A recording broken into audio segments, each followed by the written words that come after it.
The Xeno franchise seemingly can't keep a good thing going. Xenogears' second disc is laughable due to the lack of budget, while the 6-part Xenosaga series was cut in half by dwindling sales. Typically, there's a lot of grief among their fan bases over what could have been. Xenoblade Chronicles was able to avoid this. It's a self-contained experience that didn't leave lingering feelings of some unmet ambition. It's often praised for its quality of life improvements in the JRPG genre, expansive environments, and layered battle system. Xenoblade Chronicles 2 is a return to form for developer Monolith Soft after an open-world spin-off titled Xenoblade Chronicles X. Chronicles 2 is undeniably from their blood, though it's as if the lessons they learned from their work on the original 7 years ago was completely forgotten. It's one of their densest creations yet, but also has some of the most unfriendly design decisions the team has ever made. In a lot of ways, blades are the core of what's good and bad in Xenoblade Chronicles 2. These immortal humanoid weapons are central to every element of the game, from the plot, battle system, and even exploration. Humans bind to them for life and become known as drivers. Without a blade, they are significantly less effective in combat. It seems typical that a game like this would start with some unsuspecting kid without a blade, but it also means he can't do much in that time. Rex is a young salvager who gets hired for a big job to unearth a large ancient ship. Things go awry and he ends up imbued with the power of a legendary blade. However, it takes nearly 3 hours from the start of the game till you're able to freely use it. Given how integral blades are, it means the opening chapter drags. Rex is just slow and useless without a blade. At first glance, the gameplay seems simple enough. There's cooldown timers, abilities, and special attacks. Things quickly get complicated after that. Auto attacks can be cancelled out for damage boosts, blades can be changed mid-combat, comboing certain skills exposes enemy vulnerabilities, and elemental special attacks can be chained to deal one massive blow. The latter leaves an elemental sphere on the enemy, which can eventually be shattered. The more spheres destroyed in a single chain attack, the bigger the damage boost. The majority of these mechanics are available from the 3-hour mark, but it feels like there was some concern about overwhelming players. It's definitely a dense combat system. Nevertheless, taking nearly 15 hours to roll these things out to a new player seems like a bit much. In comparison, most elements were explained in the original Xenoblade within the first 3 hours. Even if you are a franchise veteran who can act on many of these elements immediately, there are some limitations to the number of blades that can be equipped early on. This significantly reduces the options for chaining special attacks to a frustrating degree, which leads to a lot of incomplete combos. Considering fulfilling a combo is where most of the battle system satisfaction comes from, it seems unnecessary to gate it rather than letting players use and learn the system at their own pace.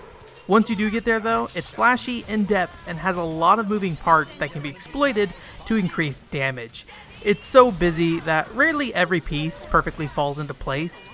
Inevitably, player error or unreliable AI will prevent implementing exact strategies. However, executing when possible still significantly rewards the player. For those times when all the pieces do come together, it can be exhilarating seeing a foe go out in flames with a giant number overhead.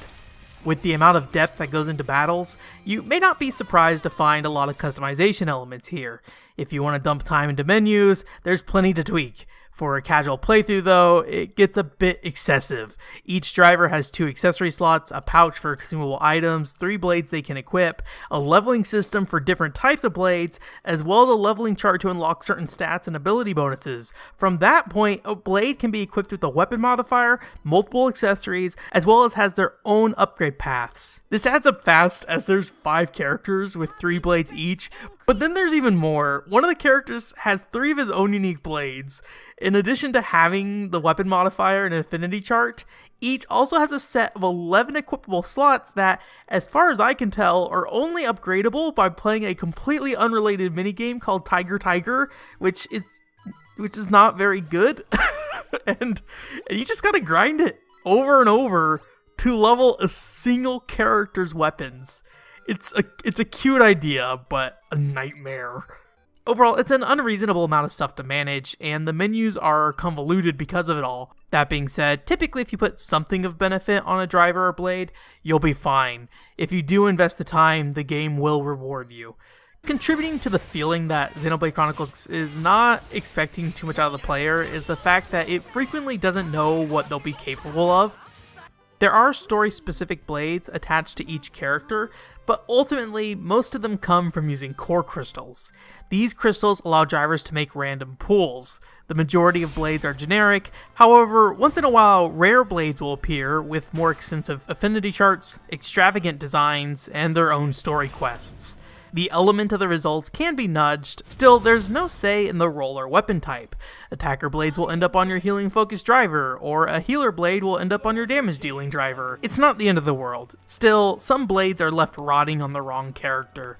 There is an item for moving blades, yet there are so few options for obtaining them that you'll likely get 2 or 3 at most. Don't get married to the idea of using a rare blade. I stressed out over obtaining a set for each character as soon as possible, and I think that using common blades of the elemental weapon or role type you need is probably a smarter approach. That being said, this doesn't negate all the issues with blade pulling. Blades also play a role in exploration. Each has a set of skills used outside of battle for improving gathering results or performing special actions on the map. It seems innocent enough. For example, leaping will let you jump onto a platform. It quickly gets out of hand though due to the sheer number of field skills, the levels associated with them, and the random pulls. Here's an all too frequent scenario. You find a point that requests a level 5 field skill. You'll need to equip blades with an added up level to meet the requirements. Congratulations, you have enough. Still, you have to equip them all to your team. But what if 3 blades with the level 1 version of that skill are all bound to an individual driver? Their main story blade is locked on them nearly all the time, so you can only actually equip 2 of them. Remember, you can't equip them to another character because ownership is locked down outside of special circumstances. You now have this deadweight blade, and you can't clear the check. Your choices are to pull blades on another character, or see if you can level the skill on another blade. Let's say you're out of core crystals, so you go with the latter. Frequently, a blade requires a quest in order to unlock the ability to upgrade that skill. You go to do that quest, and oh no, this one also has a spot that requires a different level 5 skill. So you go into your inventory, unequip everyone you had for the previous skill, then find all the blades for this new obstacle. Let's say you don't have enough for this skill. To level this one up, you need to find the blade's favorite board game. You look up where to buy this and learn you can't because each town has a leveling system that determines what products are available. So you have to level up the city to get the side objective to the side objective of your real objective. One trick I found that works most of the time is using your personal level 10 fuck it field skill and go do something else entirely. This happens way too often. You'll be doing something and just suddenly everything screeches to a halt, and then every time you try to resolve that situation, you're immediately brought to another situation that you can't resolve because something else has gotten in your way. Some story quests do require field skills, but they typically have low requirements, yet every time I approached one, I just rolled my eyes and dreaded what was to come. Not to mention the excessive amount of management needed to re-equip different blades over and over again. At the very least, they patched in a sorting feature for field skills, thank God, but I already beat the game, so I guess I just... You enjoy that. I'm not envious. On the bright side, pursuing these can pay off. Frequently, they are required for side content that helps flesh out the party dynamics or provide short stories regarding the personality of a blade. Of course. With my eye, no matter how far apart we may be, I can watch my sweetie pie driver wherever they are and whenever I like. Gross. As much trouble as it is typically worth the struggle due to the chemistry between the party members. It's probably the best the team has ever delivered on, particularly with the drivers. Rex and Nia are a bunch of rowdy kids who can't help but give each other a hard time. Later characters act more as straightforward mentors, yet still banter with the rest of the group. I specifically didn't mention Tora because no pawns need to go. Like, please, somebody, stop this blight of a race on the Xeno series. Meme? It's muy muy. It just keeps getting worse. The frequent character interactions are especially impressive given the developer's track record. Beyond a certain point, they always fail at keeping anyone relevant who is not the main character or their love interest. That's not the case here. Everyone participates all the way through. However, it comes at the expense of Rex's development. Each party member plays a role in helping Rex emotionally make it through this journey. To keep them involved, he frequently needs to have problems and conclusions to come to. This results in a cycle of foes criticizing him for being incompetent, Rex blaming himself, and then everyone saying that he needs to be a better person. His only real goal is to get to what is essentially paradise to save the world. Rex will then restate that, and then everyone will act like he's improved, when he's really just right back to where he began. He's pretty selfless as is, so it feels like forced drama at times. That doesn't stop me from loving this kid though. He's an immature yet strangely responsible teen who has a lot of experience in business and taking care of himself in the wild. He frequently hits problems where he can't understand why something is happening, how to react, or what the path forward is. It comes off more as a lack of understanding and an inability to make hard decisions than brooding. It helps that the game has a lighter tone to depressurize these more intense situations. That's not to say the original didn't have its moments, Dino Beast is big and scary. but it was a lot less often. There are some cheap gags early on that try to make the most out of the aesthetic. In the latter half, it's reliant on writing, pacing, and delivery, which is more effective. Come on, Neil, lighten up. It was all a big misunderstanding. They helped us out and everything, remember? You're such an idiot sometimes. I'm an optimist. Call it what you want. You're still an idiot.